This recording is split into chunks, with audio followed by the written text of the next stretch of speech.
Kumingay, meron tayong nag-iisang customer. Sa buong maghapon, sila lang customer natin. Ayun, no? Yeah. Kapitan natin. Hello po. Kamusta po kayo? Pwede ko ba kayo i-vlog? Tiga saan po kayo? Binangonan. Alam nyo ba na kayo lang ang customer namin sa buong maghapon? Alam nyo po ba yon? Ano po in-order nyo? Ano lang po, fruit tea at saka Spanish. Spanish latte at saka fruit tea. Ayun. Nakailang beses na ba kayo nagpunta dito? Ako fruit. First time? Ikaw, sir? Sino mga kasama mo dati? Mag-boyfriend ba kayo? And then, hindi ko naman masyado bang personal. I didn't mind, I did not intend na masyado maging personal, pero ano? Spanish latte at saka fruit tea. Ano pang in-order niyo? Marinara. Oo, alam nyo kayo lang talaga. Nakakaawa. Nakakaawa kami kanina pa dito kasi ang dami naming tao. Ayan. Ang dami naming tao. Tapos kayo lang yung customer namin. Kaya pinahalagaan po naman yung binayad ninyo. Magkano binayad nyo? 700. Ha? 700? 700 plus? Hindi lang yun ang in-order nyo. Clubhouse. Meron kayong clubhouse. Ano pa? Oo. Oy guys! Oo. May order daw sila mga clubhouse, lahat-lahat. Fruity. Libre ko na 'yon. Solid niyo sa kanila yung pera nila kasi nakakaawa talaga tayo eh. Kaya at least 'di ba pinasaya nila tayo kasi at least meron tayong isang customer today, dalawa. Kaya ilibre ko na lang sila. Okay. Sa inyo, oo. Ganun po ba? Oo. Ilang taon na po kayo? 27. Parang 26 lang kayo eh. Oo.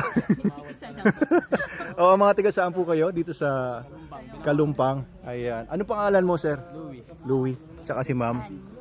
Ayan. So, treat na lang namin. Treat ko na lang sa inyo to. Kasi mga namin sila. Nag-iisang customer ngayong Wednesday. Si Madam Snooki. Tuwan-tuwa ako dumating kayo kanina. Sabi ko, ay grabe. Meron tayong mga customer. Kaya sabi ko, hindi pala tayo. Sa kanila, wag niyo ipahalata na first silang una ha. Pero mo, bumagapon, no. Ibig sabihin mula kaninang umaga wala tayong ka-customer kahit isa. Wala talaga. Ayan, oo. Yun, kaya at least meron tayong customer. Kaya palibre ko na sa inyo yun. Thank you ha. Enjoy ninyo yung kakainin niyo. Hindi ko na kayo istorbohin kasi alam ko baka na-istorbo kayo. Thank you po. Salamat po, sir. Anong pangalan ulit? Louie, tsaka si ma'am? Ann. Ayan. Mga bago nating mga kaibigan dito. Thank you sa pagpunta. Sana magpunta ulit kayo sa susunod. Yung savings niyo po, next time gastusin niyo na. Ayun, thank you po. Sige po. Salamat po. Sa Gaisano kayo nag-work? Anong trabaho niyo po doon? Customer service. Ayan, thank you po. Ma'am Ann, tsaka si Sir Louie. And dahil wala tayong customer, bukod kila Sir Louie nga, tsaka si Ma'am Ann. Yan, tayo uubos nitong sangyup natin. Inon ko na yung ating initan. Ayun. Yan, lalagyan na natin to. Wow! Sige. Sama-sama na kayo dyan. So guys, kain tayo. Sarap nito.